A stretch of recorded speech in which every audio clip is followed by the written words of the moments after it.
Empezamos con neurona. ¿Esa la hemos visto? ¿Sí va? Bueno, esa ya la habíamos visto. ¿Esa? ¿Esa sí? ¿Esa sí, verdad? Sí. Le dije que no sé quién contó esto.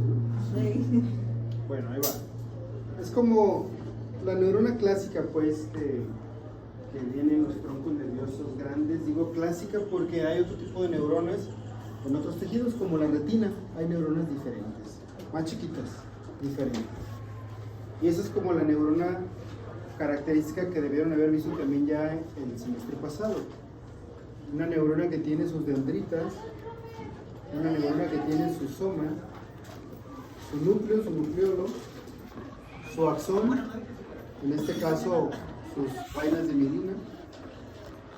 Entre las vainas, los nodos de Ranvier, las células de Schwann, el sistema nervioso periférico.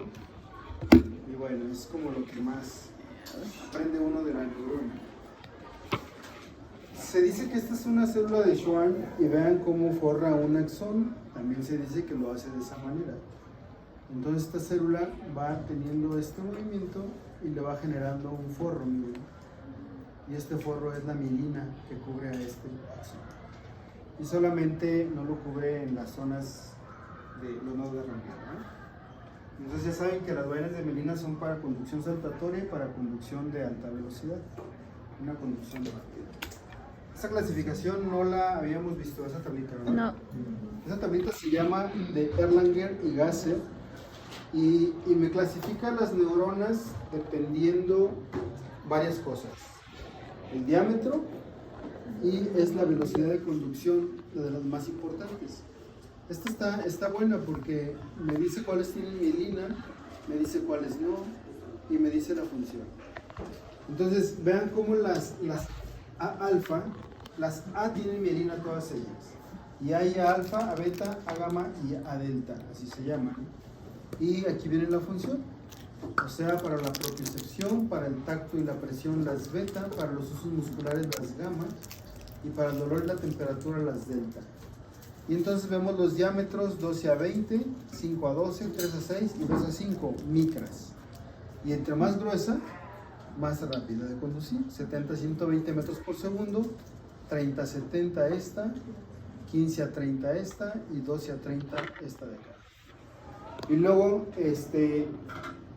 tenemos la B mielinizada y es para las fibras autónomas pregangliares. No sé si se acuerdan que les dije que todas las pregangliares son B, mielinizadas y de cierta conducción rápida. Menos de 3 micras, pero vean cómo sí tienen de 3 a 5 a 15 metros por segundo. Y luego vienen las fibras tipo C. Ya las tipo C ya no tienen mielina, lo que quiere decir que la conducción es continua. Y de esas funcionan para transmitir el dolor lento. Las fibras autónomas postganglionares son fibras C, también se los dije. Son de 0.4 a 1.2 micras de diámetro y de 0.4 a 2 metros por segundo. Y bueno, aquí tenemos algunas fibras simpáticas postganglionares, las cuales son de 0.3 a 1.3, son las más chiquitas, y de 0.7 a 2.3 metros por segundo. Bueno, entonces, esta clasificación... yo tengo una duda sobre qué es el dolor lento, o sea, cómo se clasifica. Haz de cuenta que, si ustedes se fijan, aquí participa en el dolor unas delta, y las delta tienen mielina. Y aquí participan en el dolor las fibras tipo C, y las fibras tipo C no tienen mielina. Entonces hay dos tipos de dolor. Un dolor se llama agudo y otro dolor se llama crónico, ¿no?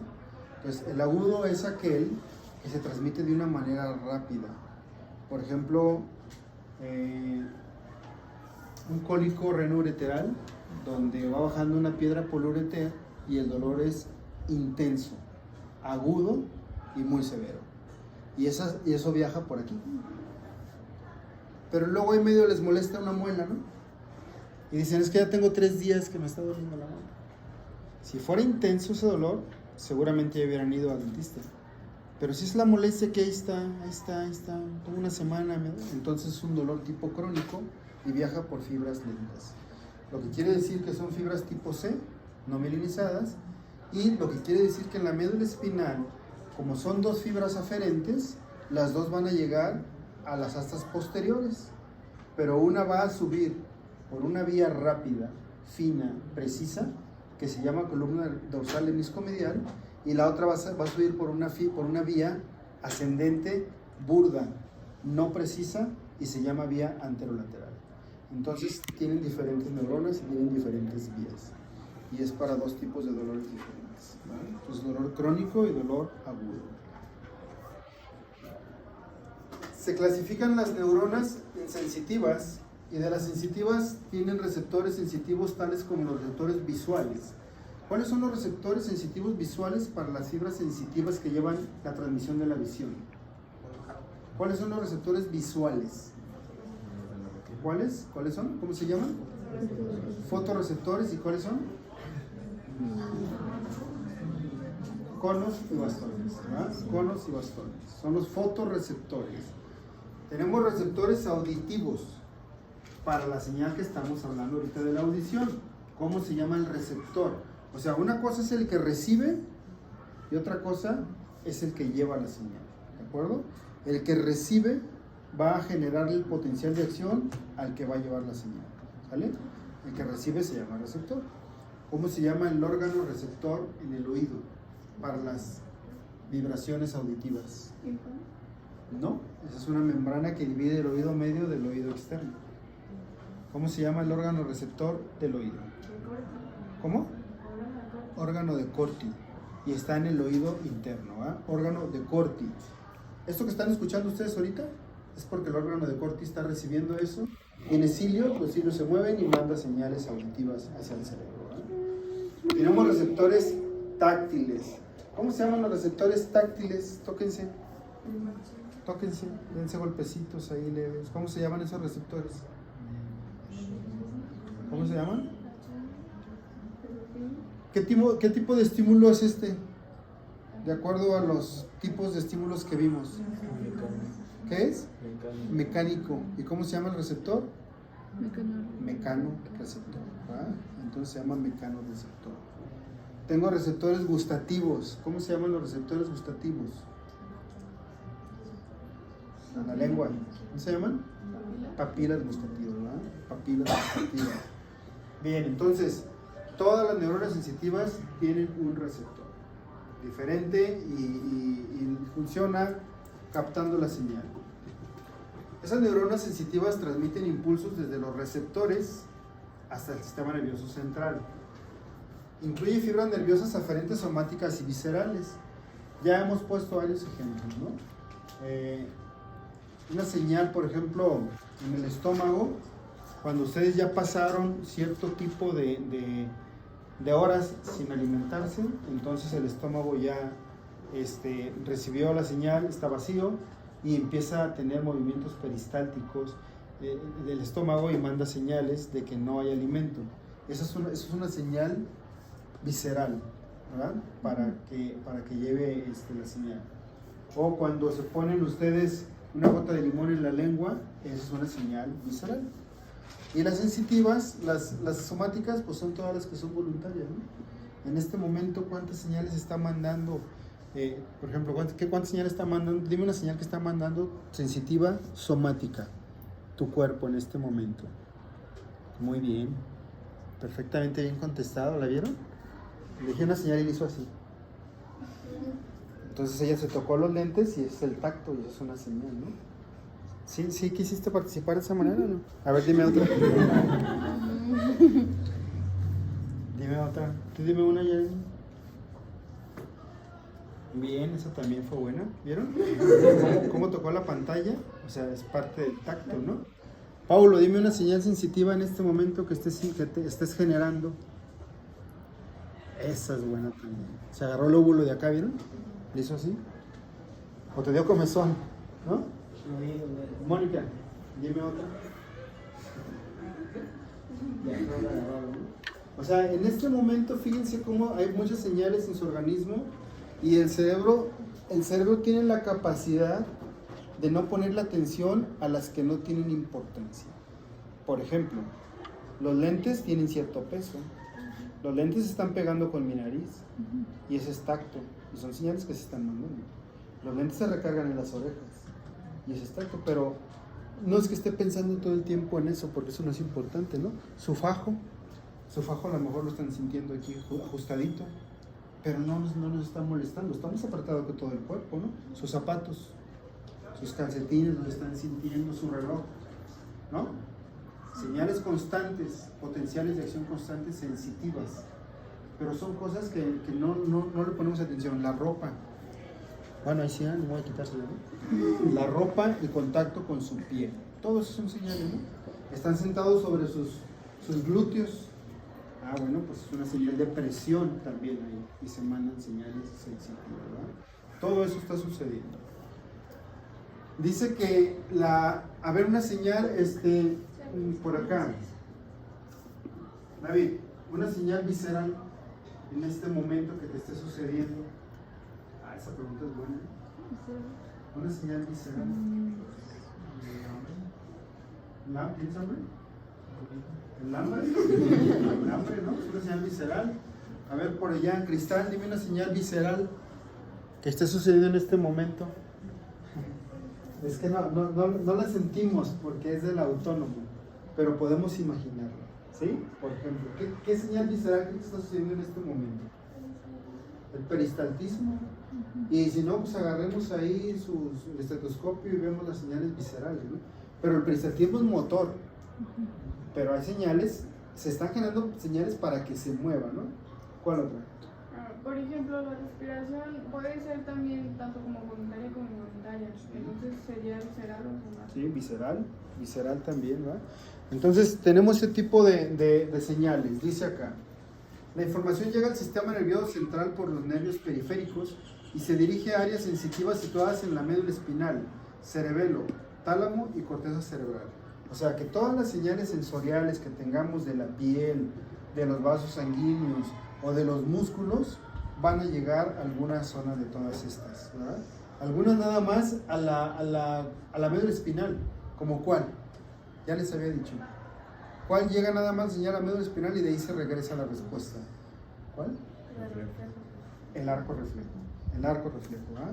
Todas las demás señales, tacto, vibración, todo eso, tienen que pasar al tálamo y a la corteza cerebral, ¿verdad? Entonces, todo eso tiene que pasar por ahí. Bueno, voy a continuar. Tengo las neuronas motoras o motoneuronas. Las neuronas motoras van a salir la señal de la corteza. ¿Dónde se encuentra la corteza motora? ¿En qué lóbulo del cerebro se encuentra la corteza motora? ¿Quién dijo parietal? Dice Jessica que el parietal. Alejandra, ¿estás de acuerdo?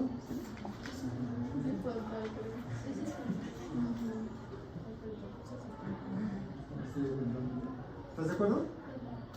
Frontal, Jessica, ya te refutó. ¿Tienes algo que decirle? Sí, yo creo que es frontal. Ya estás de acuerdo con ella, ¿no? Sí, ya estoy de acuerdo. Frontal, ¿verdad? Entonces está en la frontal. Rodrigo, dime otra especificación de la corteza motora. ¿Dónde está? En el frontal, pero específicamente por delante de qué. Mira, por allá ya saben. ¿No te acuerdas? Y lo acabo de ver. Vega. También lo dijimos ahí, ¿no? Ricardo. Por adelante del surco de Rolando, ¿cierto? Sí, ¿verdad? Bueno. De ahí salen las señales de las motoneuronas. Yo les dije que había una motoneurona superior y una inferior. ¿Se acuerdan o no se acuerdan? Bueno, ahí les va, miren. Acá está la corteza motora. Es el cerebro, ¿sí? Esta es la médula espinal. Entonces, la neurona que va del cerebro a la médula espinal se llama motoneurona superior. Y la que va, aquí va a haber una sinapsis. Y la que va de la médula espinal al músculo se llama motoneurona inferior. ¿Sale? Así se llaman estas dos. ¿Y por qué les hago hincapié? Porque el neurólogo tiene que revisar a un paciente que tiene problemas con el movimiento de una parte de su cuerpo y él tiene que investigar si el problema es de aquí a aquí o de aquí a acá, ¿verdad? Entonces se llama síndrome de motoneurona superior y síndrome de motoneurona inferior. Así se llama este problema. Ahora, ¿qué me representa esto? ¿Qué es esto? El sistema nervioso simpático. Entonces quiere decir que las neuronas motoras pueden ser somáticas, como estas, para mover músculo a voluntad, o viscerales, como estas, para mover órganos involuntarios, ¿verdad? Como la vesícula, los intestinos, el estómago, el corazón, los pulmones, etcétera, etcétera, etcétera. Todo lo que inerva el sistema nervioso autónomo. Funciones. Puede ser contracción del músculo esquelético, como acá, contracción del músculo liso, como aquí, aquí, secreción de glándulas exócrinas y endócrinas, como aquí. Aquí está la suprarrenal. Nada más me dejaron la suprarrenal, etcétera. Y obviamente todo esto es en conjunto del sistema nervioso central con el sistema nervioso autónomo. Preguntas de las neuronas motoras eferentes, ¿no? Somáticas y viscerales. ¿Sale? Bueno. Interneuronas. A ver, ¿qué representa esto? ¿Qué dice aquí? La piel. ¿Y qué representan estas cositas? Pues las terminaciones nerviosas que están en contacto con la piel. O sea, en la piel tengo receptores para muchas cosas. Frío, calor, dolor, vibración, etc. Entonces, si yo le rasco aquí, como siempre les he dicho, rásquenle al dorso de la mano aquí. Entonces este receptor lo va a detectar y manda la señal por una neurona ¿de qué tipo? Aferente o sensitiva. Y esta neurona viaja y llega ¿a dónde? ¿A qué parte de la médula? ¿Parte qué? ¿Cómo se llaman esas astas? ¿Dorsales o posteriores? Díganmelo. Ya lo hemos dicho muchas veces. Díganmelo. No se queden callados. Es una neurona aferente sensitiva. Llega a las astas posteriores. Y luego se comunica ¿con quién? Con una neurona motora anterior, de las astas anteriores. Es motora o eferente. Pero fíjense una cosita. ¿Ven a esta? Mírenla. ¿Cómo se llama esta? Se llama interneurona. Lo que quiere decir que esta sensitiva que va por aquí llevando el potencial de acción a las astas posteriores de la médula espinal hace sinapsis con una interneurona. Y esa interneurona hace sinapsis con una neurona motora de las astas anteriores que me va a llevar la respuesta al músculo, ¿verdad? Entonces aquí las interneuronas es una red de neuronas que se encuentran en la médula espinal, ¿vale? Aquí dice, también se le llaman neuronas intercalares. Forma una red de integración entre las neuronas sensitivas y las neuronas motoras. El 99.9% de todas las neuronas pertenecen a esta red de integración. Estamos hablando de las neuronas de la médula espinal, ¿verdad? Entonces vean cómo son abundantes. Vale. ¿Siempre hay una interneurona entre una sensorial y una motora? A veces hay dos. Entonces hay conexiones monosinápticas y hay conexiones polisinápticas. Y a veces no hay. A veces cuando la señal viene de acá del cerebro, puede llegar una interneurona para conectar con la otra motoneurona. O puede llegar directa a la otra motoneurona. ¿Sí? Manda.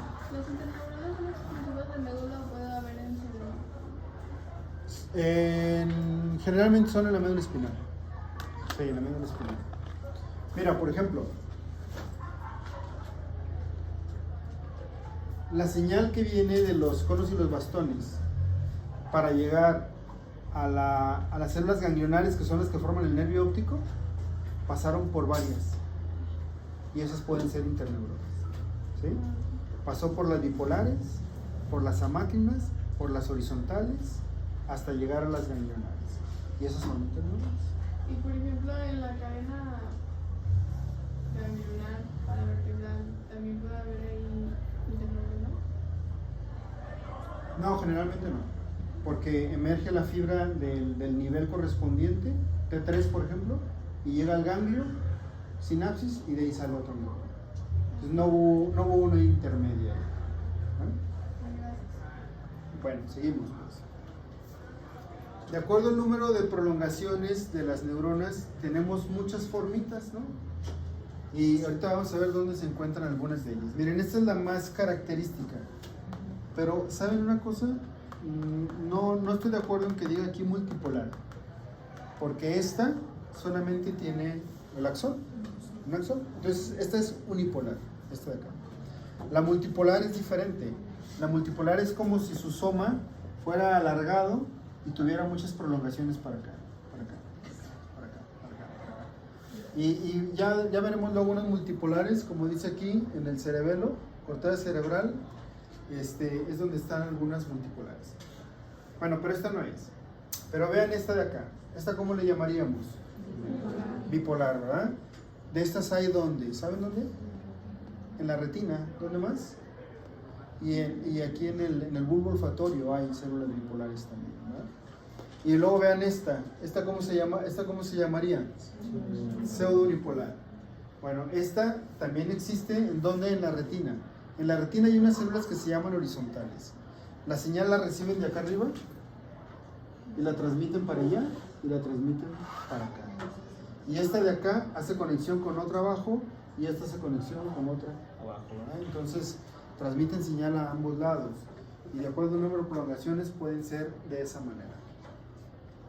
La neuroglia son un grupo de neuronas en el sistema nervioso central y periférico, pero la característica de todas ellas es que no transmiten potenciales de acción. Sus funciones son diferentes, especiales. Por ejemplo, dice aquí, no generan señales eléctricas, pero van a dar la mielina, van a nutrir y van a dar soporte en el sistema nervioso central. Y ahorita vamos a ver cuáles son todas ellas. En el sistema nervioso periférico tengo las células de Schwann, así se llaman. Y en el sistema nervioso central tengo los oligodendrocitos, astrocitos, microglicitos y ependimocitos.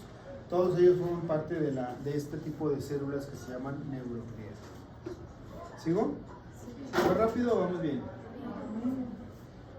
De acuerdo al tamaño de este tipo de células se dividen en macroglia y microglia. Macroglia pues, obviamente son más grandes, son todos estos. Astrocitos, oligodendrocitos, células Schwann y células ependimarias. Y de la microglia hay unos chiquititos que se llaman microgliocitos. Y vamos a ver la función de todos ellos, tanto los macro como los micro. Aquí tenemos, vean, aquí tenemos una neurona de tamaño, digamos, normal. Y vean, aquí tenemos un microgliocito. Pues vean cómo es más chico inclusive que una parte de la dendrita, ¿verdad? Como para darnos una idea más o menos de su tamaño. Los astrocitos pueden ser de dos clases, protoplasmáticos o fibrosos, como lo estamos viendo acá. Aquí tenemos un astrocito protoplasmático y aquí tenemos, fibroso, y aquí tenemos un protoplasmático. Vean la función. ¿Cuál será la función del astrocito?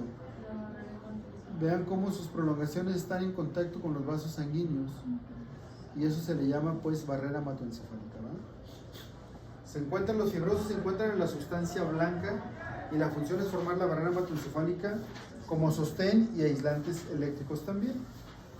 La barrera hematoencefálica quiere decir que no cualquier sustancia va a atravesar los vasos sanguíneos para llegar al cerebro, ¿no? Hay una selectividad y eso lo da ese tipo de barrera.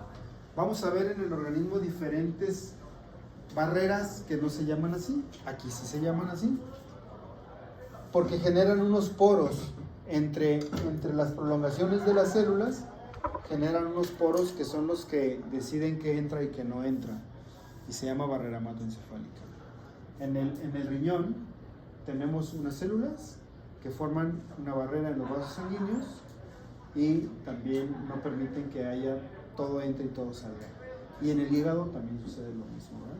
Nada más que se llaman diferentes. En el hígado se llaman poros y en el riñón se llaman fenestras. Y aquí se llama barrera hematoencefálica. Pero es exactamente lo mismo, ¿sale? O sea, células en el riñón se llaman podocitos. Aquí se llaman astrocitos. ¿Sí habían escuchado los podocitos en el riñón?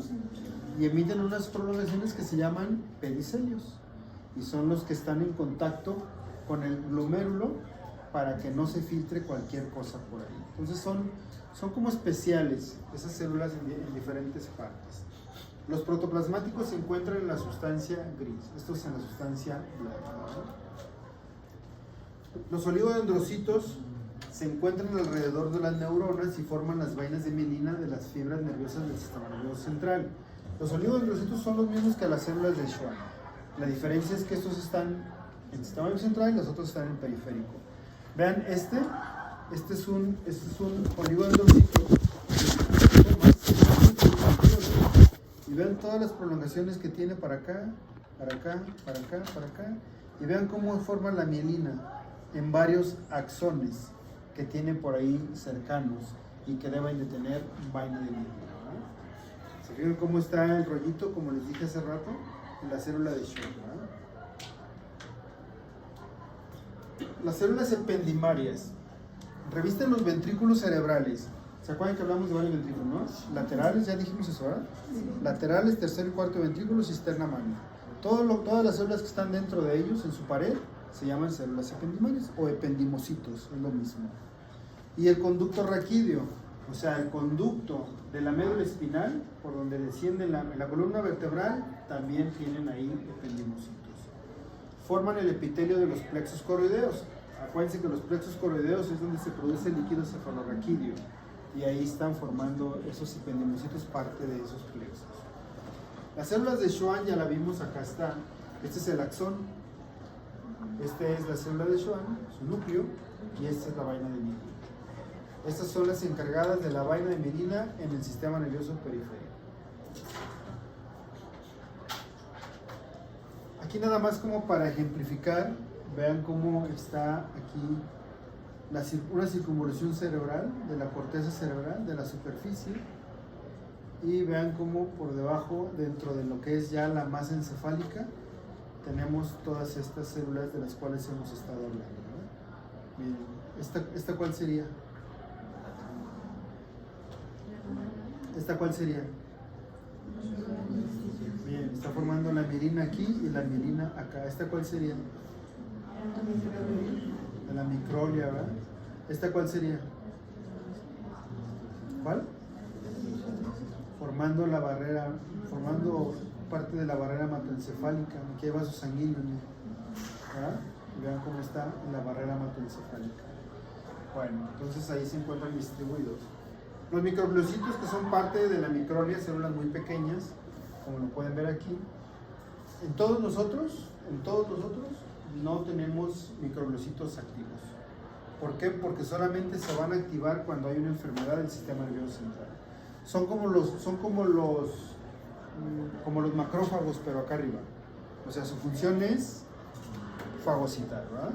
Fagocitan cuando hay una enfermedad, cuando hay una infección, cuando haya restos celulares cerebrales que haya que quitar, entonces aparecen los microgliocitos y empiezan a fagocitar y a quitar, limpiar todo lo que dice aquí. Detritos celulares se le llama a los restos de células muertas, ¿no? Todo ese tipo de sustancia que se tiene que eliminar. Esa es la microbiota. Vamos a hablar de la sinapsis, punto de unión entre una neurona y la siguiente, ¿verdad? Si va a haber una sinapsis, debo de tener una neurona que se llama presináptica y una que se llama postsináptica. Y debo de tener un espacio entre las dos, y se llama espacio sináptico. Si ustedes pueden ver cuántas neuronas ven aquí. ¿Cuántas son? ¿Cuántas? 6 neuronas, ¿verdad? Esta es una neurona y le voy a llamar presináptica. En relación a esta es la posináptica, ¿verdad? Pero si la conexión es entre varias, esta se va a convertir en la presináptica en relación a esta. Esta es posináptica, pero esta es pre en relación a esta. Y así sucesivamente. Si hay muchas conexiones, entonces va cambiando de nombre, depende cómo esté. Las señales nerviosas se transmiten de una neurona a otra a través de las neuronas y la unión es llamada sinapsis, como lo vemos acá. Se producen entre axones y células efectoras. La mayoría de las sinapsis que suceden en el organismo, la mayoría, es entre un axón y las dendritas de la siguiente neurona, ¿verdad? La mayoría. Las sinapsis entre las neuronas se pueden clasificar a lo que les había dicho, ¿no? Son axodendríticas, pero también podemos encontrar algunas que son axosomáticas, o sea, del axón al soma neuronal.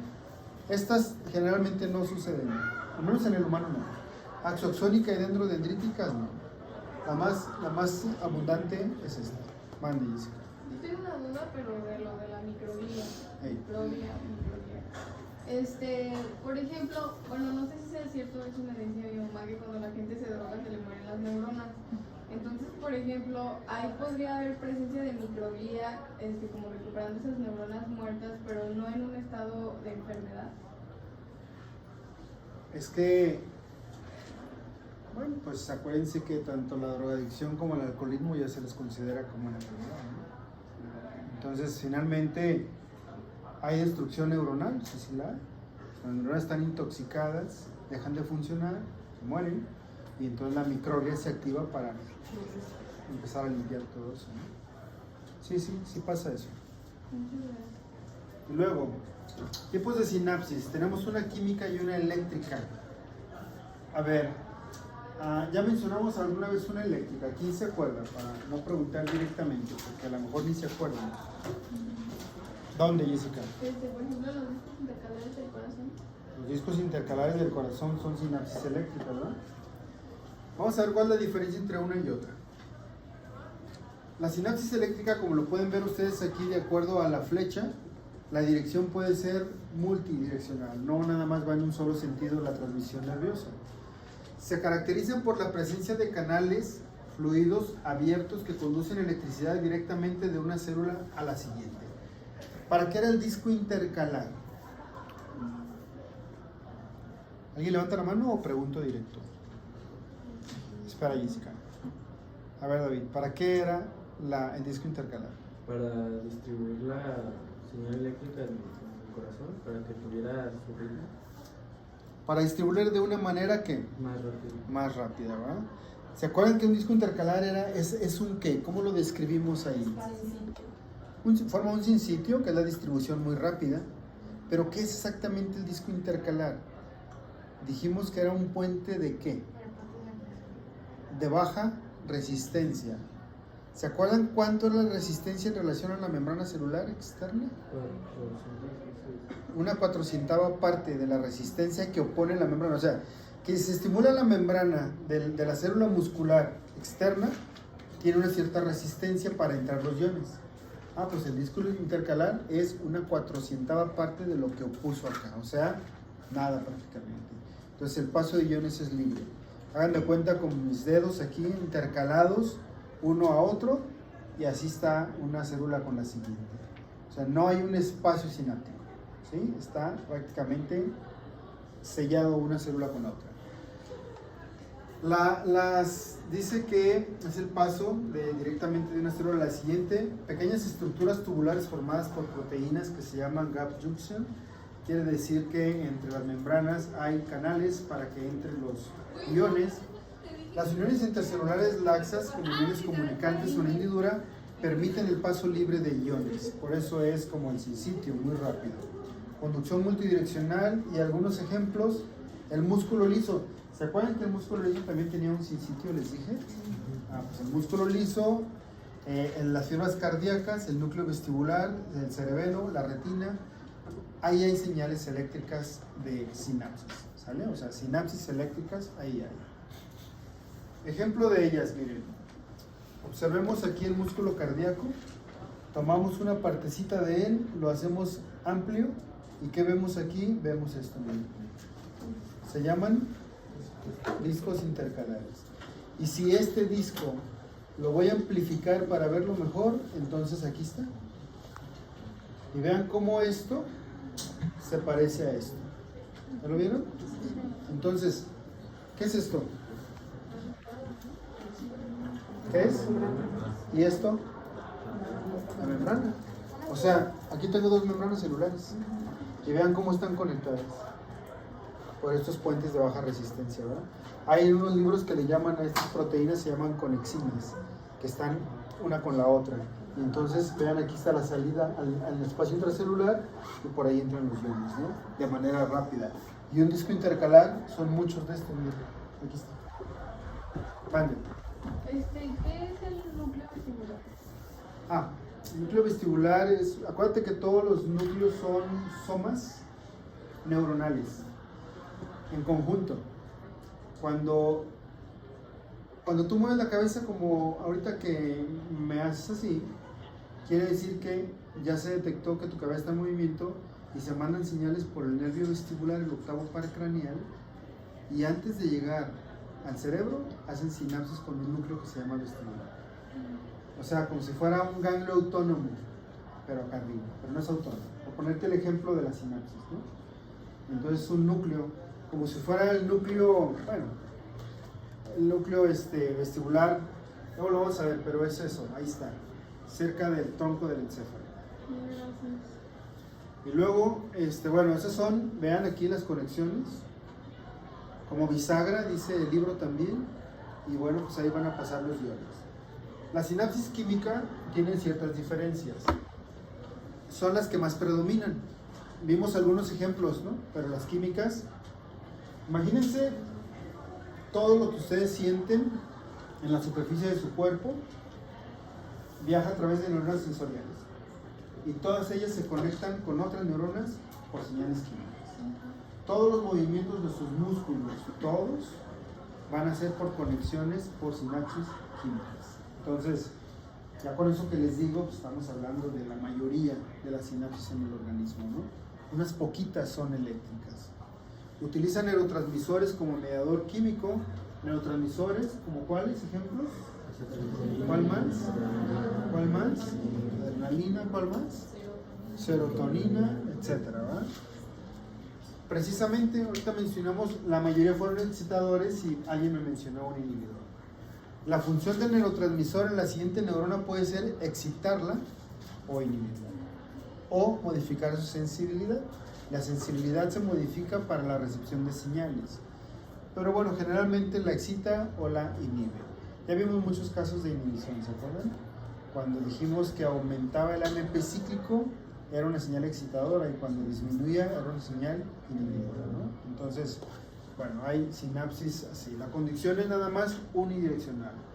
Acuérdense que la conducción unidireccional en las neuronas donde llevan sinapsis química, ¿cómo se llama la conducción unidireccional? ¿Dijimos? Ya lo dijimos en los otros temas. ¿Se llama? No. Se llama ortodrómica. Y la que va al revés se llama antidrómica, ¿verdad? Entonces, la conducción de un solo sentido es ortodrómica, así se llama.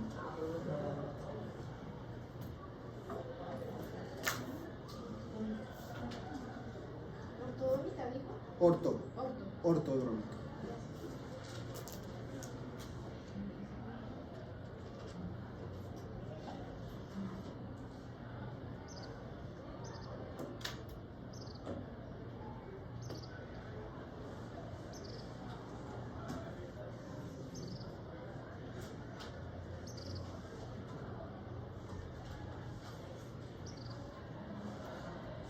Bueno, no, eso no se los voy a decir.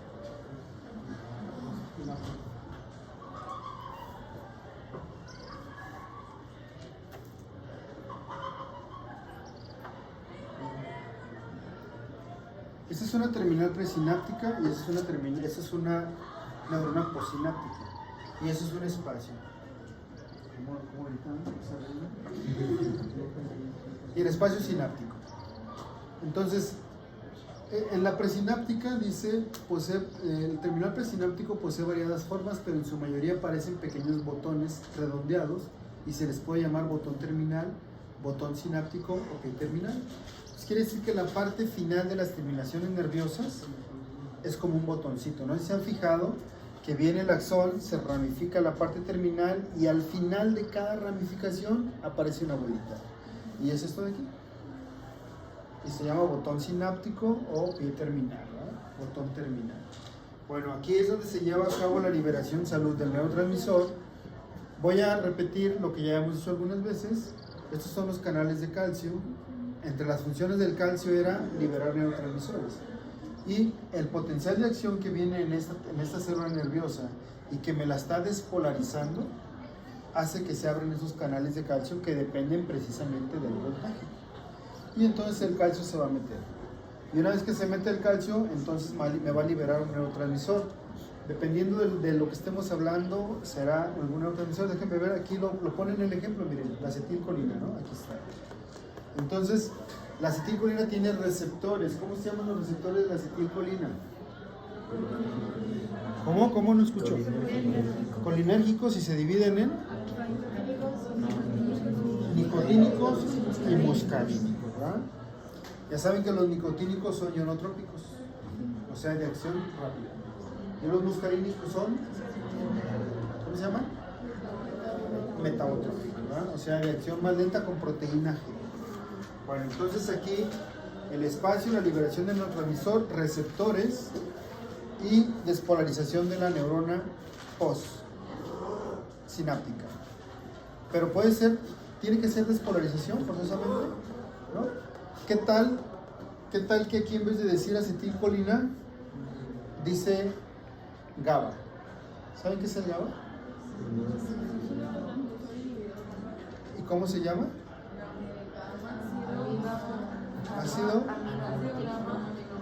Ácido gamma aminobutírico, y se abrevia GABA. Es el neurotransmisor, o sea, si es inhibidor y si fuera el GABA, ¿qué pasaría con la neurona postsináptica? ¿Qué pasaría? ¿Qué pasaría?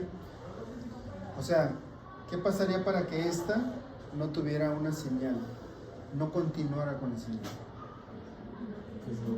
¿Qué se abriría? Canales de... El calcio es catión. De cloro. El cloro es anión, ¿verdad? Entonces, esto ya lo he dicho varias veces, para que lo recuerden. Entonces, si se mete el cloro, ¿qué le pasa al potencial de membrana? ¿Qué le pasa a esta célula? Se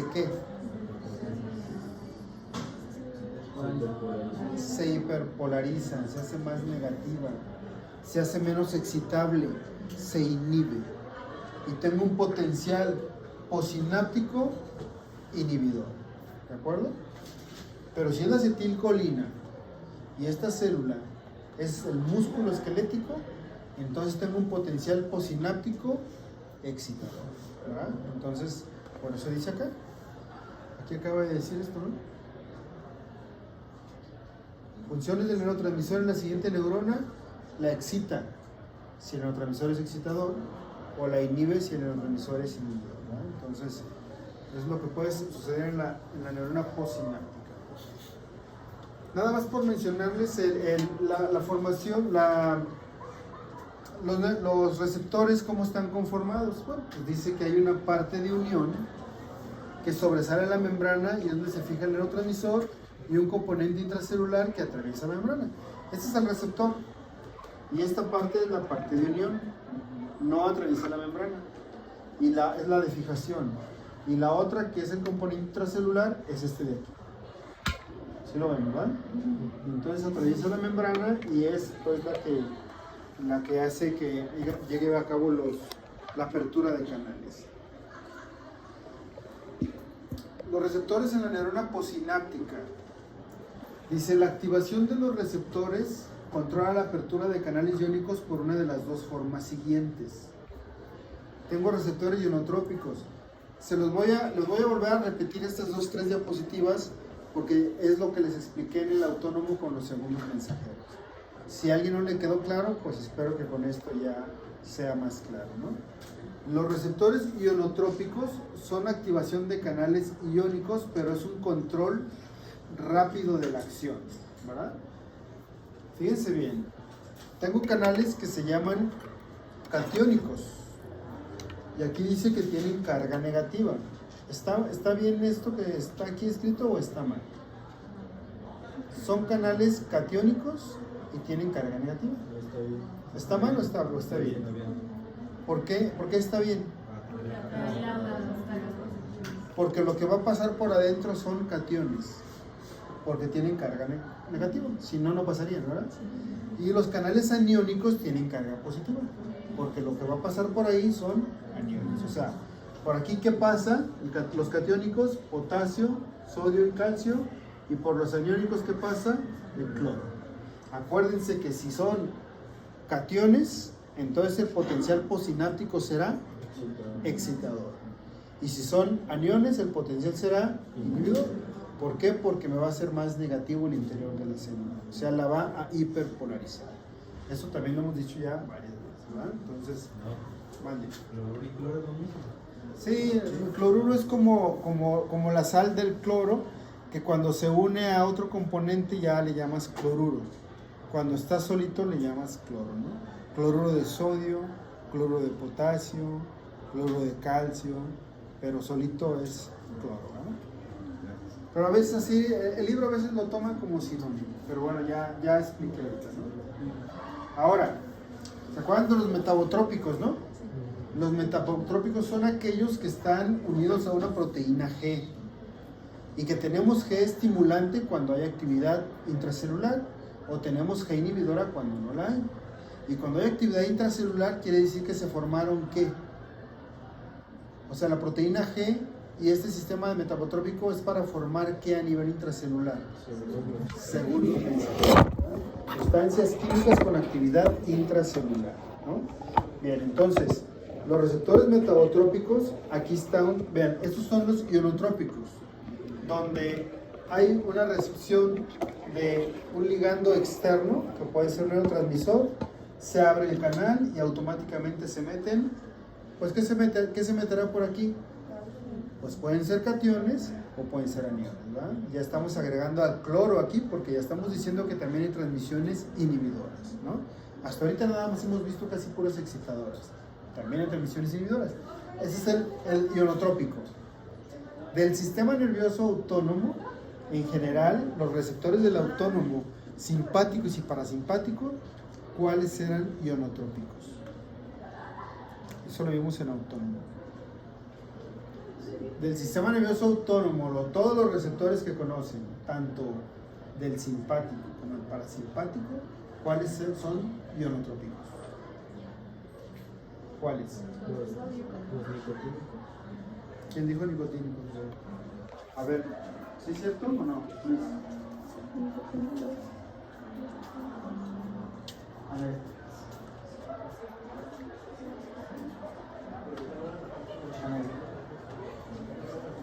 ¿Según tú sí? ¿Solamente los nicotínicos o algunos? ¿A se les olvidó? O sea, les di autónomo y ya tuvieron práctica de autónomo.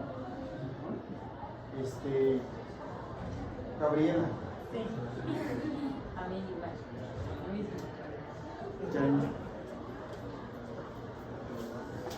¿Qué te mandaron mensaje? ¿Qué dice? Entonces, a ver, acuérdense.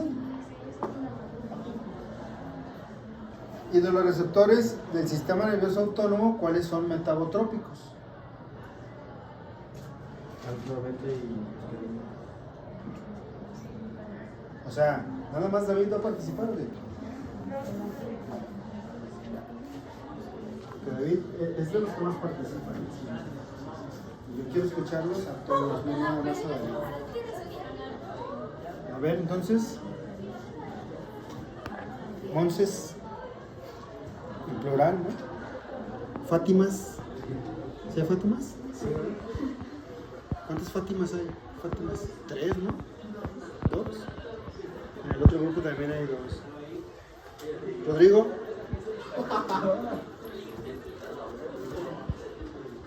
Vega. No, es que tenía una duda, pero ahorita lo comenté con él y sí, ¿Sí? Sí.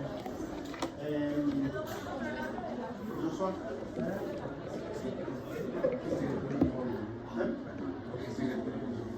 ¿Estás de acuerdo con David? David, te estás convirtiendo en el ídolo, ¿eh? Estoy de acuerdo contigo. Cálmate.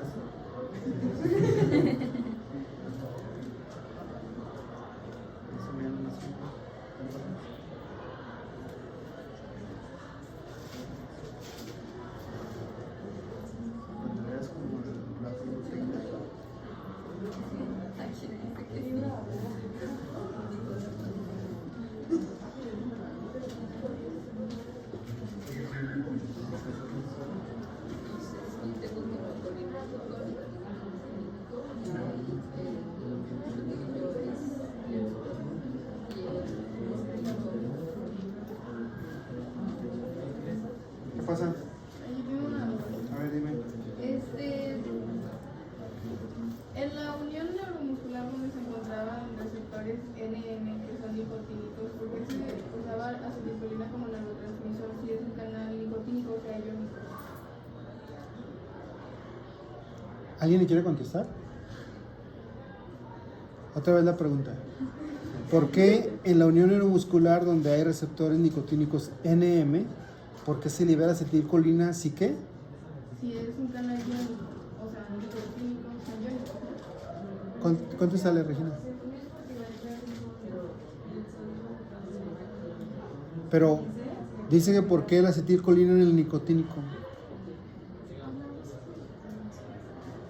¿Por qué? ¿Por qué? Porque son colinérgicos. Ambos, los nicotínicos y los muscarínicos. Son colinérgicos. Son colinérgicos. ¿Sí? A ver, ¿qué más? ¿Se acabó, no? Ah, no. Hasta las 7:30, ¿verdad? Sí. Cierto. Yo sigo. A ver, ¿en qué íbamos entonces? ¿Ya, Jessica, o no? Sí.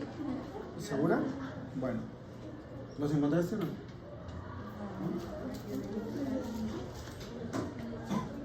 Ahí están. ¿Cómo que no? ¿Qué dice aquí?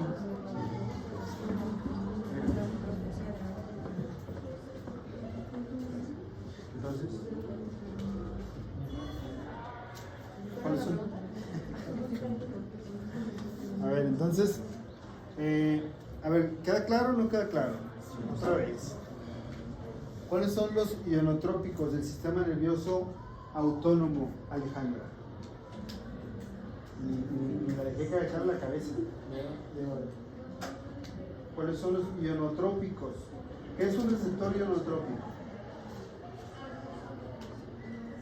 ¿Qué es? O sea, ¿cuál es como la función? ¿Por qué hay ionotrópicos y metabotrópicos? Es que si eso ya lo he dicho varias veces, y le pregunto a alguien y no me dice, quiere decir que cuando les digo, ¿quedó todo claro?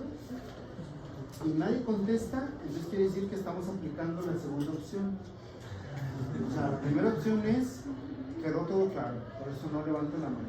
Y la segunda es, no entiendo nada. Puedo levantar la mano. Entonces, eso no tiene que pasar, o sea, yo les he dicho que si no lo entienden, les explico 2 veces, 3 veces y 4 veces. Yo les dije desde el principio, el que no aprende aquí fisiología es porque no quiso aprender. Esa es la realidad. A ver, Alejandra, entonces. ¿Y por qué no me preguntas cuando les digo esto? Ah, te da pena. No, ¿cómo que te da pena? Manda, Rodrigo. ¿Esos qué son? ¿Pero qué? ¿Esos qué? ¿Pertenecen a qué? ¿Y qué es un canal ionotrópico? ¿Cuál es su característica del canal ionotrópico? O sea, es una acción, un control rápido de la transmisión. O sea, apertura y cierre. Vámonos, ¿no? Entró el sodio, se salió el potasio y se cerró. Listo. ¿Y el metabotrópico cuál es la característica? Que es tiene proteínas G y es por una acción neuronal prolongada, ¿verdad? Prolongada. O sea, no se queden con las dudas, por favor. Entonces, Alejandra, la siguiente clase tú vas a empezar, así como pasaba al principio, y me vas a decir de los receptores ionotrópicos y los metabotrópicos. ¿Va? Así como los 2 minutos que pasan a hablar, tú vas a empezar con eso. Entonces, de los receptores metabotrópicos son para acciones neuronales más prolongadas y tienen una proteína G intracelular. La proteína G tiene 3 subunidades, alfa, beta y gamma, son 3. Y por ahí tienen una ADP, adenosin, guanosin difosfato. Y ese guanosin difosfato se va a fosforilar y se convierte en guanosin trifosfato. Y ese trifosfato, que no aparece aquí, pero debería, hace que la subunidad alfa entonces se separa y se activó una proteína G. Y esa subunidad alfa me va a estimular alguna enzima de la membrana celular que se encuentra en diferentes células. y una de ellas se llama adenilato ciclasa. Y esa enzima me va a hacer que adentro de la célula se convierta el ATP en AMP cíclico. Y el AMP cíclico dentro de la función es fosforilar proteínas para que la proteína me dé efectos celulares. ¿Como cuáles? No sé, puede ser aumento de la frecuencia cardíaca, puede ser aumento de la motilidad intestinal, aumento de la secreción pancreática. ¿Sí me explico? Todo lo que son las funciones viscerales. Mande, Monse. ¿Las beta y las gamas se quedan unidas al receptor? ¿O qué les pasa? O sea, acá, sí, Ajá. se quedan unidas. La única que se desprende es la alfa, ¿verdad? Y en otro grupo de células está una enzima de membrana que se llama fosfolipasa C. Y esa me forma otro neurotransmisor, otros segundos mensajeros. ¿Cuáles son? Trifosfato inositol es uno. ¿Cuál otro? A ver, voy a dividir en dos el grupo. 1, 2, 3, 1, 2, 3, 4. Así, medio. A ver, ¿cuál otro segundo mensajero del lado derecho? Fosfolipasa C, Luis. ¿El AMP cíclico es de cuál? ¿Qué enzima? Adenilciclasa. Está bien, el término. Los dos son correctos. Adenilciclasa y adenilatociclasa es correcto. ¿Qué otro segundo mensajero? Aparte del... ¿Cuáles son sus siglas? DA, ¿verdad? ¿Y cuál otro se libera por ahí para que funcione como segundo mensajero? El calcio, ¿verdad? Entonces, esos tres son cuando se activó un metabotrópico. Y el metabotrópico, un ejemplo, Lili, de un metabotrópico. De un receptor metabotrópico. ¿Cuál será? Váyale pensando. O sea, lo que quiere decir que si ya me dijeron los ionotrópicos, todos los demás son alfa, ¿verdad? Otro ejemplo, Joana. ¿Cuál? Ajá. Rodrigo, ¿cuáles eran los ionotrópicos?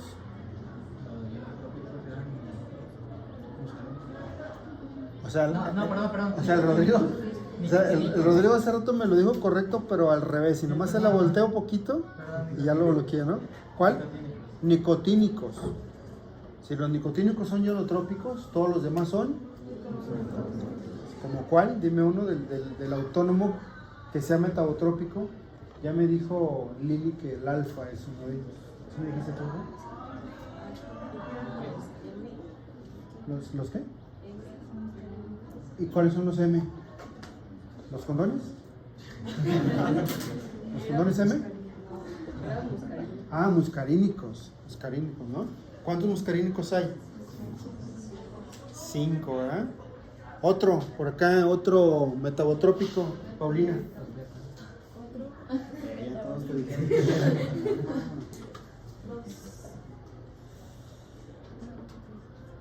¿Por qué es ese corazón? Ah, no. ¿Los qué? Los gamma. ¿De dónde sacaste los gamma? No, sí, mira. ¿Cómo no? ¿Te ponen nervioso? ¿Por qué? ¿Tú le vas a ayudar a Alejandra? ¿Segura?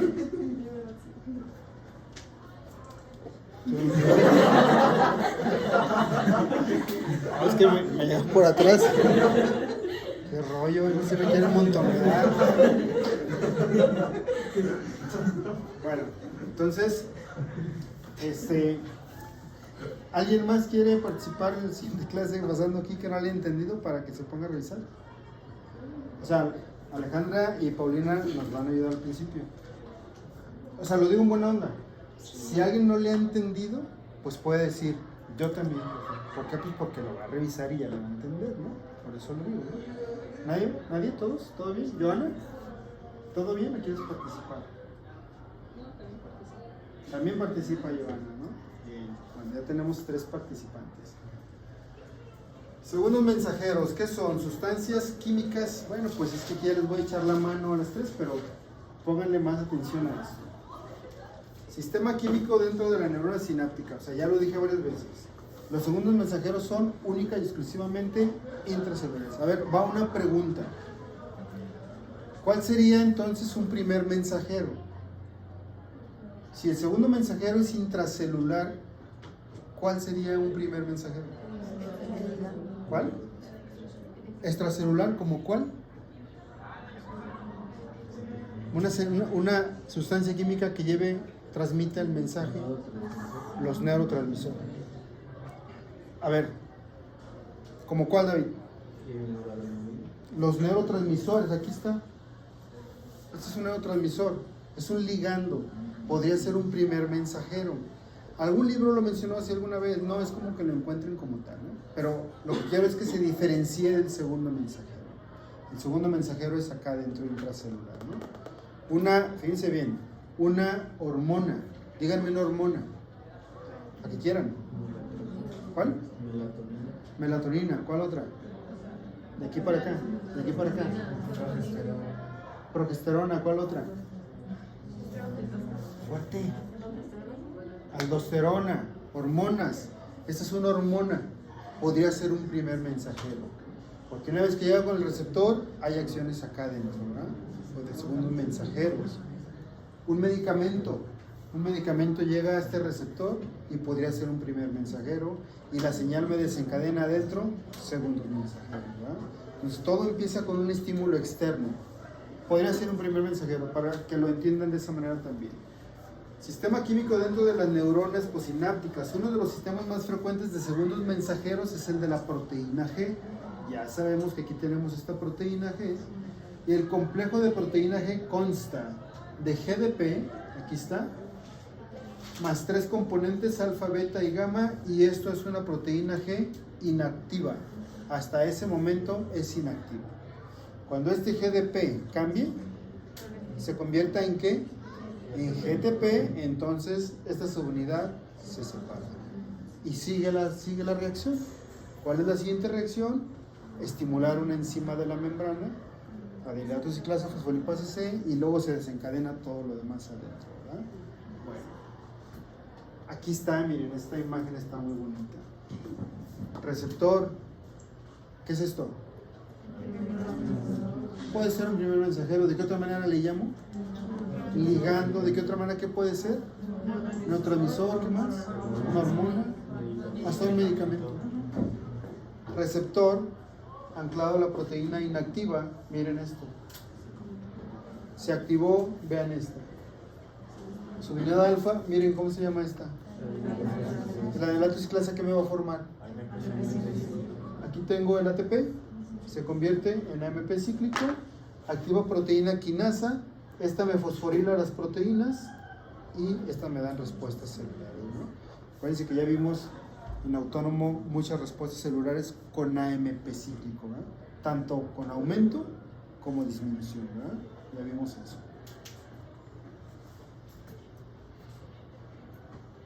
Las respuestas celulares, aparte de activar enzimas de membrana, como la adenilato ciclasa y fosfolipasa C, hay otra acción. Mírenlo. ¿Qué es esto? Un canal. ¿Ustedes creen que este canal se va a cerrar luego? No. ¿Por qué? Porque es para acción prolongada, ¿no? Es un canal que permanece abierto. Y en este caso el ejemplo es que entra el potasio, o sale, o entra, pero es prolongado. Eso es otro efecto celular. O sea, ya vimos dos. Activación de enzimas de membrana como la adenilato ciclasa y la fosfolipasa C, o apertura de canales iónicos también, ¿verdad? Nada más que con acción más prolongada. Y luego por acá tengo activación de enzimas intracelulares, activación de la transcripción génica también para la síntesis proteica. Eso es otro efecto celular dentro de la misma célula, ¿no? Bueno. ¿Sigo?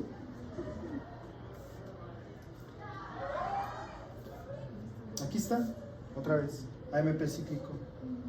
Toda la cadenita de acción, adenilato ciclasa, AMP cíclico, activación de una enzima sinasa, fosforilación de proteínas, respuesta celular.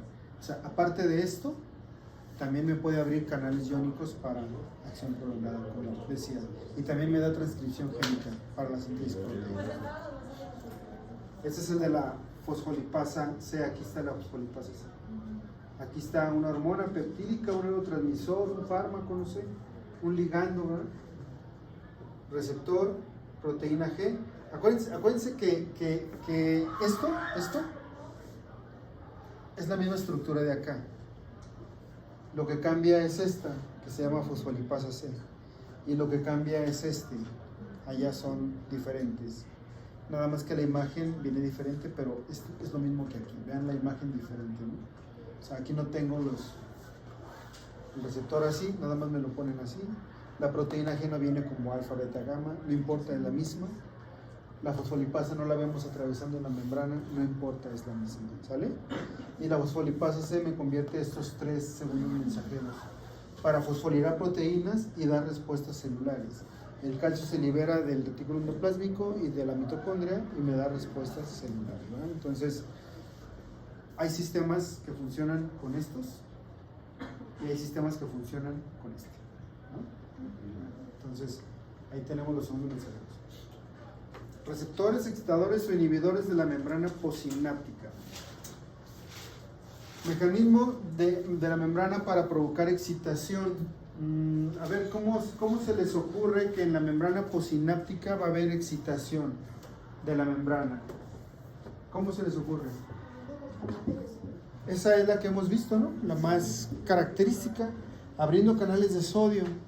¿Qué otra manera podemos excitar una membrana? Con un potencial de acción.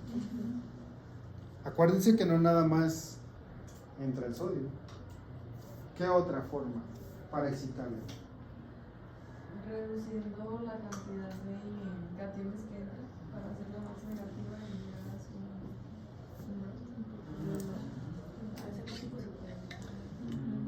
A ver, dile, ¿tú crees que está confundida Regina? ¿Sí? ¿Poquito? A ver, Regina, analiza lo que me acabas de decir. Hey, Ricardo, tranquilo. Analiza, Regina, lo que me dijiste. Cerrando canales de cationes para hacerla más negativa y acercarla a la membrana, eso me dijiste. A ver, ¿cómo fue entonces? ¿Cómo es el resto? O sea,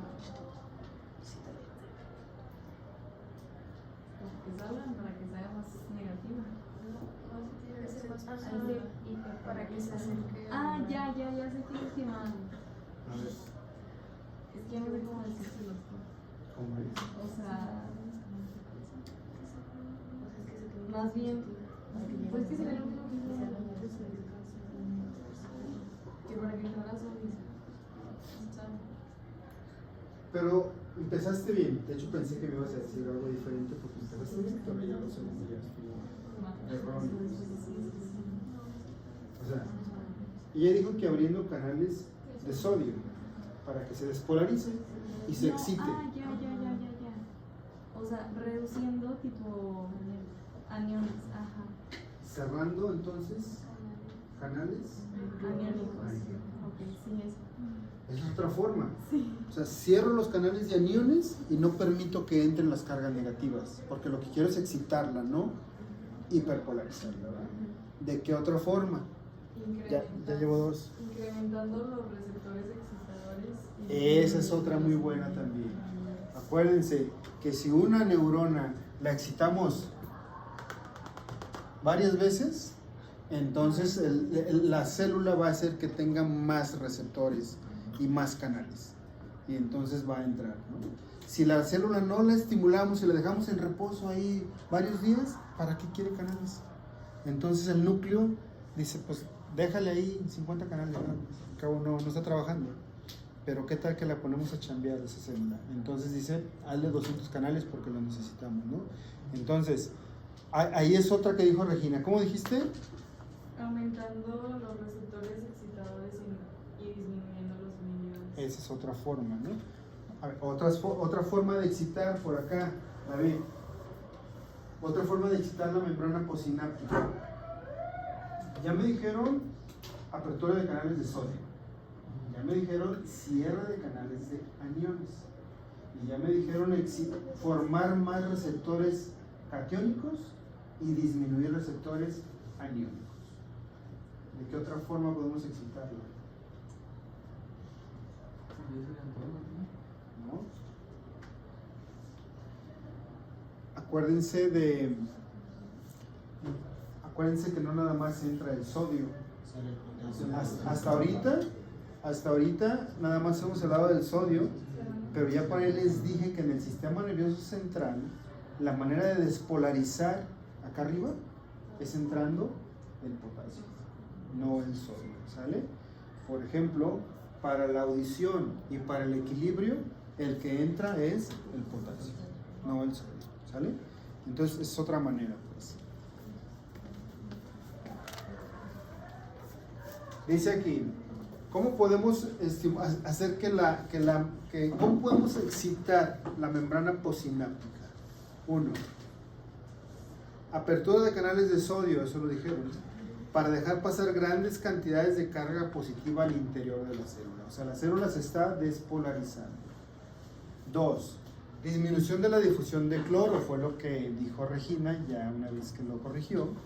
Disminución de la entrada de cloro hacia el interior de la neurona o de potasio hacia el exterior. A ver, esta parte faltó y no la dijimos, fíjense, ¿no? ¿Cómo podemos hacer que la célula también se siga excitando? Pues no hay que dejar salir el potasio. ¿El potasio dónde está? ¿Adentro o afuera? No hay que dejarlo salir. Y si no lo dejo salir, ¿cómo se va a hacer el interior? Más positivo. Se queda positivo si no lo dejo salir. Y entonces, en ambos casos, el efecto consiste en volver más positivo de lo normal el potencial de membrana. O sea, entrando sodio y no dejando salir al potasio, ¿vale? Y luego, cambios en el metabolismo neuronal interno para excitar la actividad celular o incrementar el número de receptores excitadores, lo que dijo Regina, y disminuir el número de receptores inhibidores. Entonces, si la quiero hacer más excitable, necesito receptores excitadores, o sea, para cationes, ¿verdad? Y si le quiero hacer más excitable la célula, voy a dejar de formar receptores aniónicos para que no entre pues ninguno de carga negativa. ¿Cómo voy a hacer que la membrana sea el potencial de membrana posináptico sea inhibidor? ¿Cómo la voy a hacer? Pues nada más vamos a voltearle, pero vamos a preguntar, ¿no? ¿Cómo lo voy a hacer, Gabriela? Dime una manera en que la neurona posináptica se inhiba. Pues cerrando los canales de sodio, o sea, no permitir. Cerrando los canales de sodio, ¿no? Entonces quiere decir que no vamos a dejar pasar cargas positivas, ¿verdad? ¿De qué otra manera? ¿A quién no le he preguntado hoy? Majo, ¿no te he preguntado a ti? ¿Verdad que no? A ver, Majo, dime, ¿de qué otra manera podemos hacer que la neurona posináptica se inhiba? O sea, un potencial posináptico inhibidor.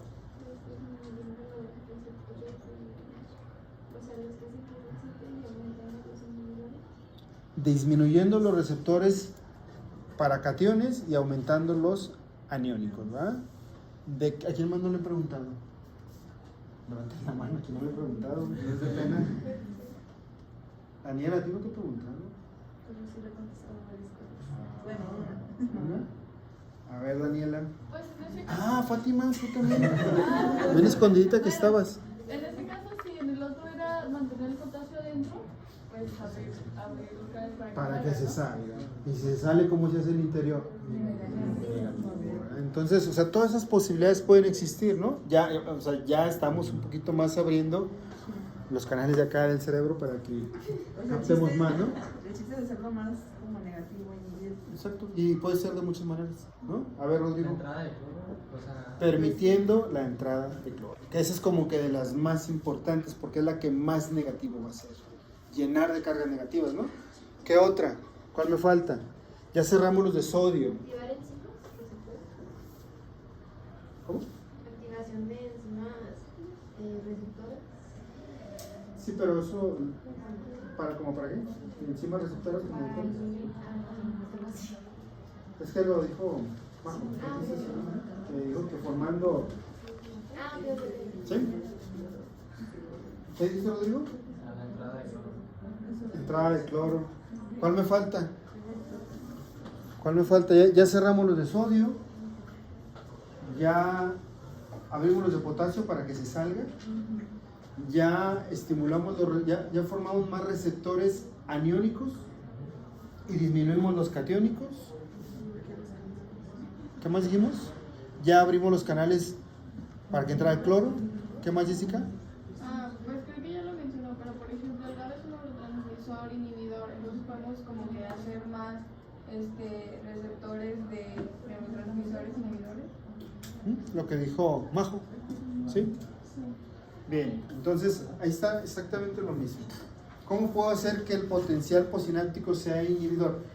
Eso que dijo Jessica está bien, porque para que un potencial posináptico sea inhibidor, el neurotransmisor que genera esto tiene que ser un transmisor de qué tipo? Pues inhibidor. ¿Cómo cuál? ¿Cómo cuál más? GABA es una, ¿cuál más? Glicina es otro, ¿cuál más? La histamina es excitador. La dopamina es otro, ¿cuál más? Me falta uno importante, que ya lo dije, serotonina, ¿verdad? Son como los 4 más característicos inhibidores. Entonces, ¿dónde íbamos? Aquí.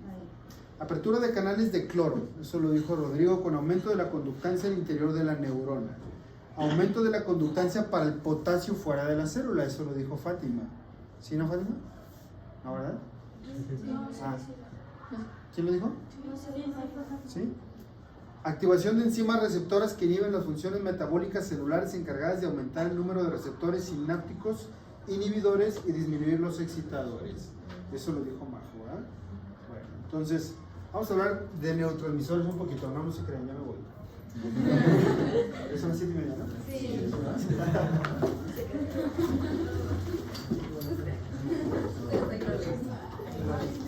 ¿Podemos prender la luz? Joana, Alejandra, Paulina. Sí. ¿Listas? Mañana.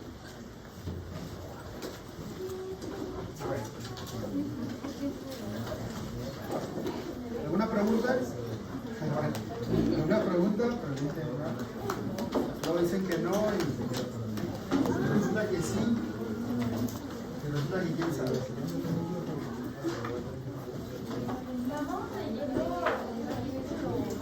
Seguimos con generalidades, neurotransmisores. No, todavía no. Bueno, empiecen, seguramente vamos a empezar con eso. Neurotransmisores, uso muscular.